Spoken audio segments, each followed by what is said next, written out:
प्यारे साथियों, नमस्कार। स्वागत है आपको अपने एजुकेशनल चैनल आर के रंजन साम्राज्य पे।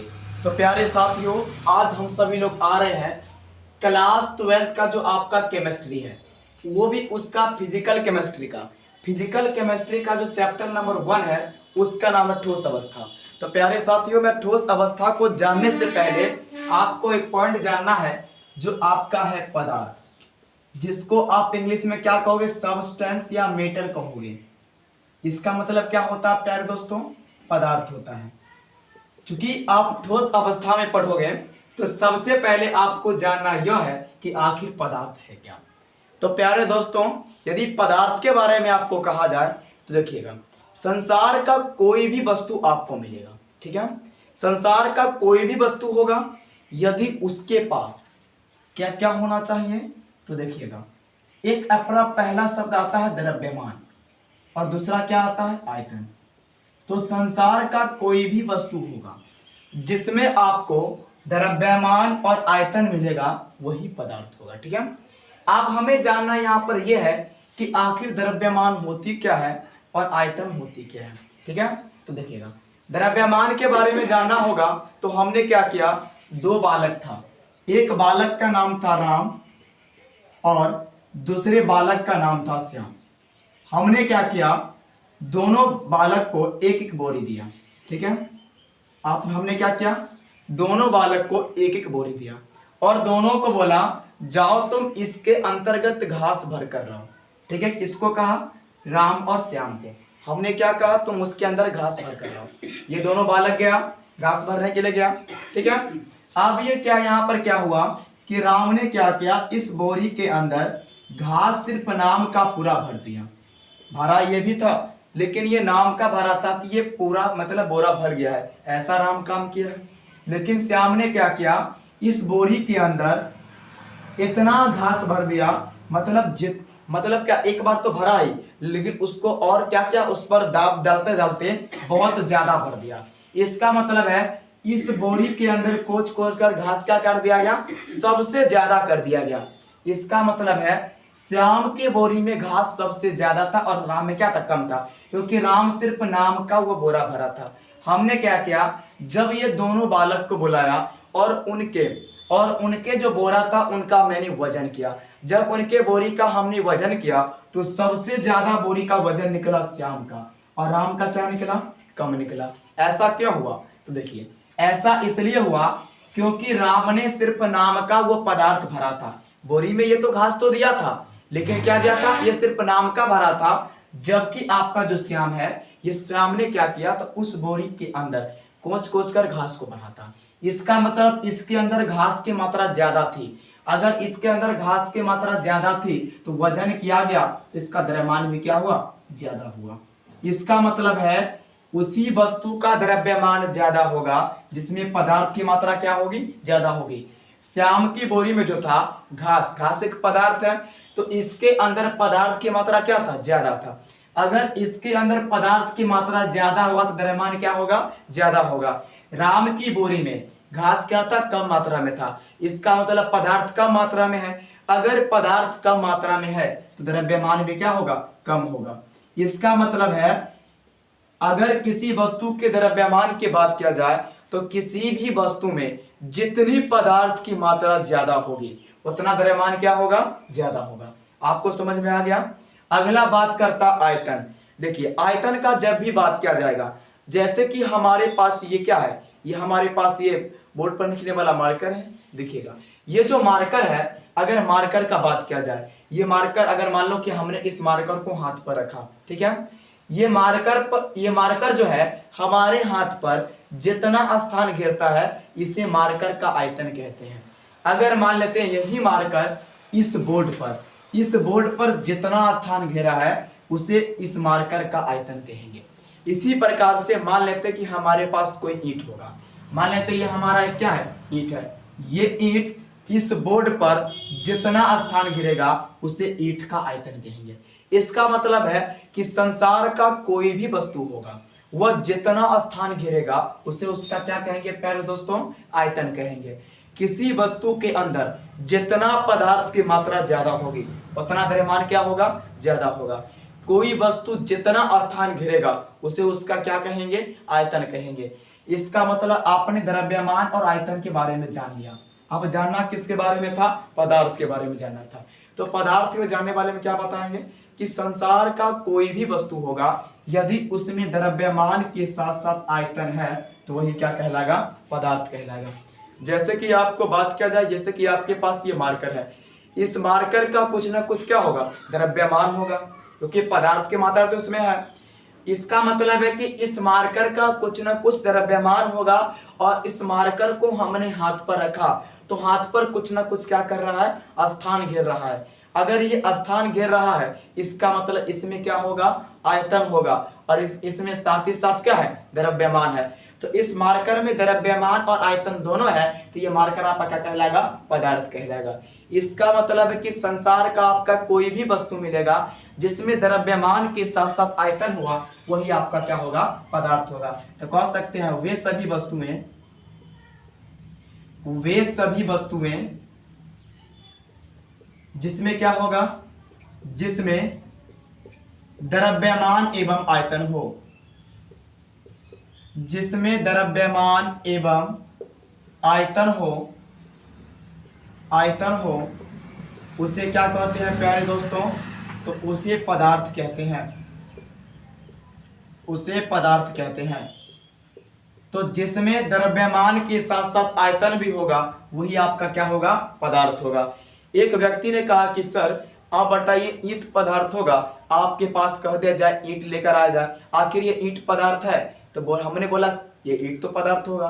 तो एक बालक ने पूछा कि सर ये ईंट कैसे पदार्थ होगा, तो क्या आप क्या इसके बारे में बता सकते हैं? तो देखिएगा, जैसे कि आपका जैसे कि ये ईंट है, ईंट का बात किया गया है, तो मान लो कि ये ईंट आपको बोर्ड पर हमने रखेंगे। अगर मान लो कि हमने ईंट को इस बोर्ड पर रखा तो इस बोर्ड पर ईंट कुछ ना कुछ क्या करेगा, स्थान घेरेगा। अगर स्थान घेरा मतलब उसमें आयतन का फल हो रहा, उसमें आयतन होगा। यदि यहीं पर बात किया जाए ईंट का कुछ ना कुछ तो वजन होगा, वजन है तो क्या होगा, द्रव्यमान होगा। इसका मतलब ईंट में द्रव्यमान भी है और आयतन भी है, इसलिए ईंट क्या हुआ, पदार्थ हुआ। तो उदाहरण में आप क्या बता सकते हैं, ईंट बता सकते हैं, ईंट हो सकता है। अगर मोबाइल का बात किया जाएगा तो हमने क्या क्या, एक मोबाइल को हमने यहाँ पर रखा, स्थान घेर लिया, ठीक है, उसका कुछ ना कुछ क्या होगा, वजन होगा। इसका मतलब मोबाइल भी एक क्या होगा, पदार्थ होगा। इसी प्रकार से बहुत सारे वस्तुएं आप क्या होगा, जैसे ईंट मोबाइल हो गया, इसके साथ साथ आपका ये जो बोर्ड है, ये बोर्ड भी क्या है, पदार्थ है। तो बोर्ड भी हो जाएगा, बेंच हो जाएगा, ये सब आपका क्या हो गया, पदार्थ। तो संसार का कोई भी वस्तु होगा जिसमें द्रव्यमान के साथ साथ आयतन है तो आप क्या कहिएगा प्यारे दोस्तों, पदार्थ कहिएगा। अगर आयतन का बात करेगा, आयतन आप किसको कहिएगा, तो देखिएगा यदि आयतन के बारे में बात किया जाए तो आखिर आप आयतन कहेंगे किसको, तो देखते हैं। ये बात आपको समझ में आई, तो देखते हैं आयतन के बारे में। आयतन के बारे में जैसे कि बात किया जाएगा, आयतन के बारे में तो क्या कहिएगा, तो कोई वस्तु जितना स्थान घेरता है, जितना स्थान घेरता है उसे उसका आयतन कहते हैं,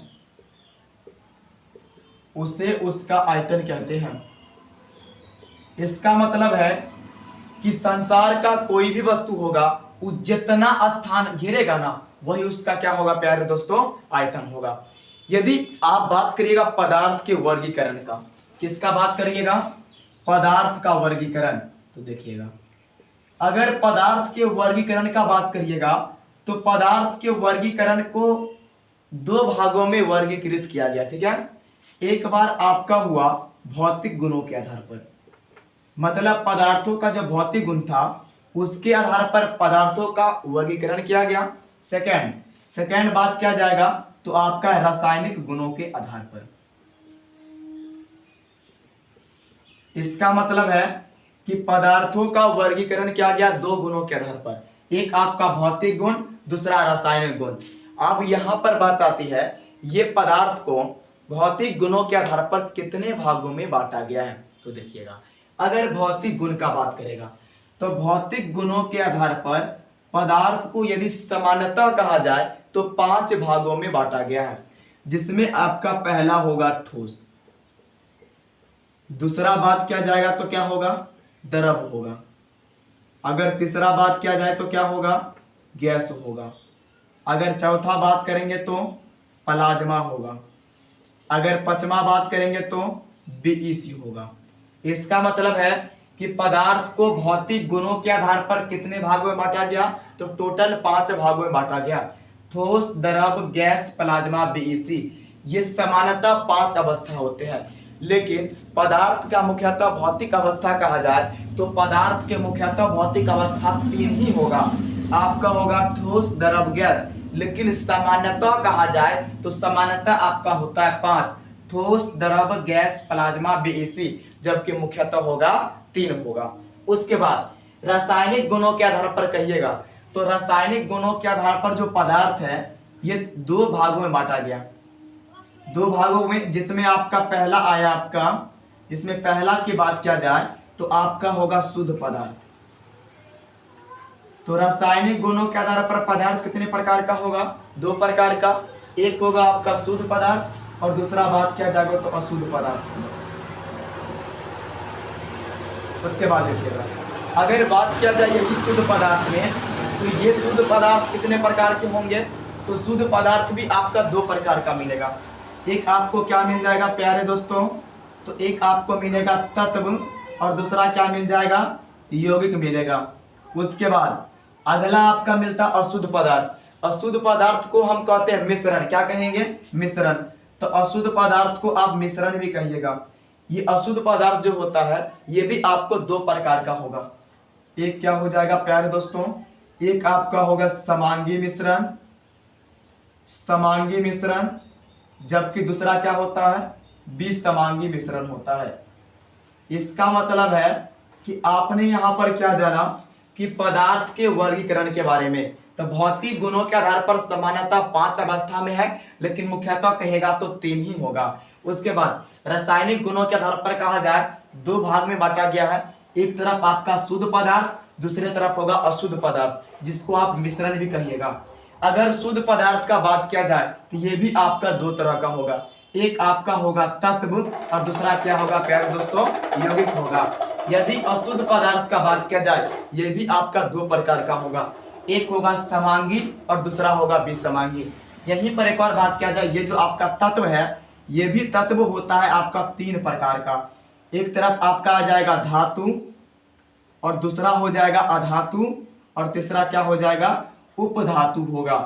उसी प्रकार से जैसे कि आपका अगला आता है यौगिक, ये यौगिक भी आपका 2 प्रकार का होगा, कार्बनिक एवं अकार्बनिक। ये आप पदार्थों के वर्गीकरण के बारे में जाने हैं।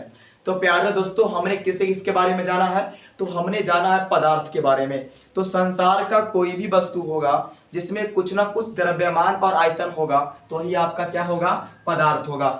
और संसार का कोई भी वस्तु जितना स्थान घेरेगा उसे उसका क्या कहेंगे, आयतन कहेंगे। जब पदार्थ के वर्गीकरण का बात किया जाता है इसको 2 गुणों के आधार पर बताया जाता है, जिसमें आपका पहला भौतिक गुण, दूसरा रासायनिक गुण आएगा। भौतिक गुणों के आधार पर कहेगा पदार्थ के समानता 5 अवस्था होता है, लेकिन मुख्यतः कहेगा तो 3 होगा, ठोस, द्रव एवं गैस। और चौथा कहेगा तो प्लाज्मा, पांचवा क्या होगा, बीईसी होगा। अगर रासायनिक गुणों के आधार पर कहा भी तो 2 प्रकार का, एक तरफ आपका होगा शुद्ध पदार्थ, दूसरे तरफ अशुद्ध पदार्थ होगा। ये जो शुद्ध पदार्थ होता है ये भी आपका 2 प्रकार का होगा, एक आपका आएगा तत्व, दूसरा आएगा यौगिक। अगर बात किया जाएगा तत्व का तो ये भी आपका 3 प्रकार का होगा, धातु, अधातु और उपधातु। यदि आपका अशुद्ध पदार्थ का बात किया जाए तो ये आपका 2 प्रकार का होता है, समांगी और विसमांगी। तो प्यारे दोस्तों मैं जब नेक्स्ट क्लास में आऊंगा तो सबसे पहले आपको बताऊंगा कि पदार्थ की जो भौतिक अवस्था होती है उसमें आपका सर्वश्रेष्ठ आपका ठोस है। लेकिन हम क्या करेंगे, हम ठोस को जानने के लिए हम ठोस, द्रव, गैस के तीनों को अंतर को समझते हुए हम ठोस अवस्था के बारे में पढ़ेंगे। तो प्यारे साथियों आज के लिए इतना ही, और आज के लास्ट होते हुए मैं आपको कहना चाहता हूं कि हिम्मत मत खोना, अभी बहुत आगे जाना है। हिम्मत मत खोना, अभी बहुत आगे जाना है। जिन्होंने कहा तेरे बस का नहीं, जिन्होंने कहा तेरे बस का नहीं, उन्हें भी करके दिखाना है। तो प्यारे साथियों, आज के लिए इतना ही, फिर मिलते हैं अगले नेक्स्ट क्लास में।